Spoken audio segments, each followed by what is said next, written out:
দার্জিলিং জেলা সিপিআইএম এর বৈঠক আন্দোলন কর্মসূচি ও মোহাম্মদ সেলিমের বিস্ফোরক মন্তব্য। দার্জিলিং জেলা কমিটির সিপিআইএম এর এক গুরুত্বপূর্ণ বৈঠক অনুষ্ঠিত হলো মঙ্গলবার। এদিন দুপুরে শিলিগুড়ির অনিল বিশ্বাস ভবনে অবস্থিত জেলা সিপিআইএম কার্যালয়ে এই বৈঠক হয়। বৈঠকে উপস্থিত ছিলেন সিপিআইএম এর রাজ্য সম্পাদক মোহাম্মদ সেলিম, জেলা নেতৃত্ব ও একাধিক কার্যকর্তা। বৈঠকে মূলত বর্তমান রাজনৈতিক পরিস্থিতি, রাজ্য ও জেলায় সংগঠনের ভূমিকা এবং ভবিষ্যতের আন্দোলন কর্মসূচি নিয়ে বিস্তৃত আলোচনা হয়।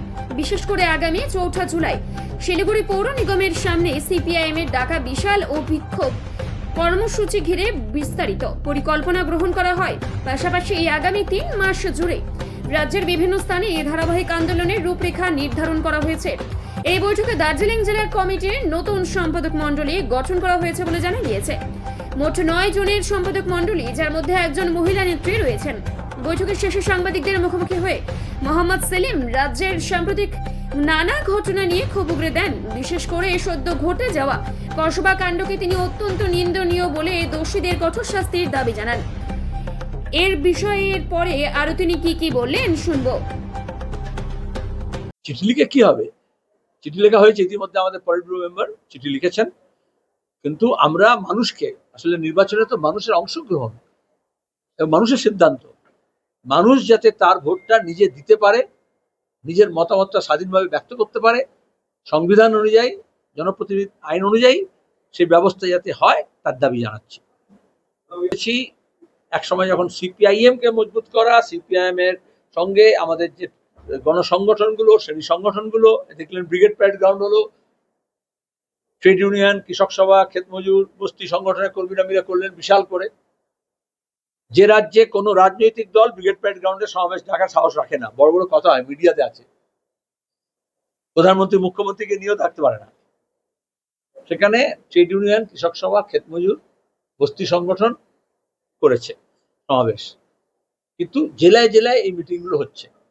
শুধু সিপিআইএম নয়, শুধু আমাদের গণসংগঠনগুলো নয়, শুধু বামফ্রন্ট নয়, যে গতকাল বামফ্রন্টের বিয়ন্দার নেতৃত্বে তামান্নার বাড়িতে গেছে বামফ্রন্ট নেতৃত্ব, কিন্তু বামফ্রন্টের বাইরে অনেক বামপন্থী দল আছে, ব্যক্তি আছে, গোষ্ঠী আছে, তাদের সবাইকে জড়ো হতে হবে। এই দেখলে যারা রাত দখল করেছিল, রাত দখলের অধিকার করেছিল, কালকে বিজেপি তৃণমূলের বিরুদ্ধে আন্দোলন কসবা ল কলেজের সামনে, সেখানে বিজেপির নেতারা আবার শিলদানি করেছে।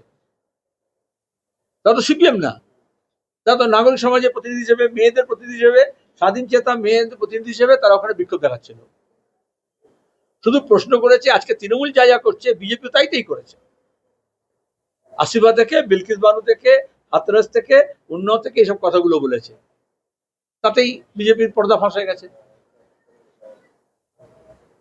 এখানে দাঁড়িয়ে আমরা এই সব অংশ মানুষগুলোকে, যারা বিজেপি তৃণমূল বিরোধী, তাদেরকে ঐক্যবদ্ধ করার চেষ্টা করছি, সব শক্তি, দল, ব্যক্তি, গোষ্ঠীকে।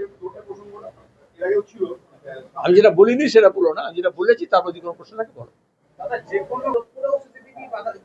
পঞ্চায়েত নির্বাচনের সময়, সাধারণ নির্বাচনের এখন এই বুথে সিসিটিভি চুইংগাম দিয়ে বন্ধ করে দেয়, কাগজ লাগিয়ে দেয়, সিসিটিভি কাজ করে না, যে কোম্পানিকে দেওয়া হয় সেই কোম্পানি থেকে ফুটেজ পাওয়া যায় না। আজ পর্যন্ত ইলেকশন কমিশন, স্টেট বা সেন্ট্রাল ইলেকশন কমিশন, তোমরা মিডিয়াতে কখনো দেখেছো যে কিভাবে হেরফের হচ্ছে, ভোটাভুটিতে কিরকম সায়স্তা হচ্ছে, কিরকম একজনকে আরেকজনের টিপে দিচ্ছে বোতাম, কিন্তু দাঁড়িয়ে সিসিটিভি ফুটেজ কখনো বার করতে পেরেছে ইলেকশন কমিশন জনসমক্ষে? রাজ্য নির্বাচন কমিশন হোক, ইলেকশন কমিশন হোক। তাহলে পুলিশও দেখবে, সব জায়গায় বলে থানায় সব জায়গায় সিসিটিভি লাগিয়ে দেওয়া হয়েছে, কিন্তু আলটিমেটলি যখন ঘটনা ঘটে তখন দেখা যায় তার ফুটেজ নেই। এখানে তাও ওই দোকান, ওষুধ দোকান, গার্ড রুম, তারপর হচ্ছে তো যেখানে ঘটনা ঘটেছে সেখানে নেই, কিন্তু ওই কলেজ প্রেমিসেসের মধ্যে সিসিটিভি ফুটেজ থেকে কিছু পাওয়া গেছে। না হলে তো এটা আরজি করার মতো হতো, আগে পুলিশ কমিশনারকে পাঠিয়ে দিয়ে মমতা ব্যানার্জি ফুটেজগুলো লোপাট করে দিতেন প্রিন্সিপালকে দিয়ে। এটা বড় কথা নয়। আমরা বলছি অপরাধীকে শাস্তি দিতে হবে। ক্রিমিনাল জাস্টিস সিস্টেম যেটা নেই, মমতা ব্যানার্জি নিজেকে অপরাধীকে মুক্ত করে দেন। আমাদের রাজ্যে সমস্যাটা কি? সিসিটিভি ক্যামেরা বিক্রি করা। সমস্যা হচ্ছে ক্রিমিনাল জাস্টিস সিস্টেমটা ভেঙে গেছে। থানাগুলোতে পুলিশ নেই, সিভিক দিয়ে কাজ করাচ্ছে।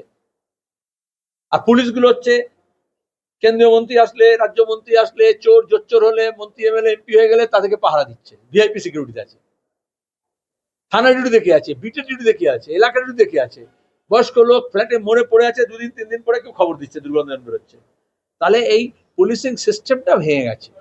পুলিশের যে এফিসিয়েন্সি ছিল, এই ডিজিকে ট্রেনিং দেওয়ানো হয়েছিল এসব ব্যাপারে, যেমন তিনি কলকাতার অফিসার ছিলেন। কিন্তু সেই ট্রেনিংটা যদি কাজে না লাগে, শুধু মমতা যা নির্দেশ দেবেন সে মতো যদি চলে, তাহলে তো অপরাধ হচ্ছে। এবং এই ধরনের অপরাধে যদি কোনো অভিযোগ পাওয়া যায়, সিসিটিভি দরকার ছিল না তো। এই কলেজে এই লোকটা সম্পর্কে, অপরাধীদের সম্পর্কে ওখানকার ছাত্রছাত্রীরা যে অভিযোগ আগে করেছে, যদি কলেজে আইসি থাকতো ঠিক মতো, যদি দাঁড়িয়ে গভর্নিং বডি মমতার নির্দেশে বা অভিষেকের নির্দেশে যদি একে না পুষতো আর ব্যবস্থা নিত, তাহলে তো পারতো না। তাহলে আসলে অ্যাডমিনিস্ট্রেশনটাকে একটু টাইট হতে হবে, সেখানে চোর জোচ্চোর দুর্নীতিবাজদের মুক্ত করতে হবে। ঠিক আছে।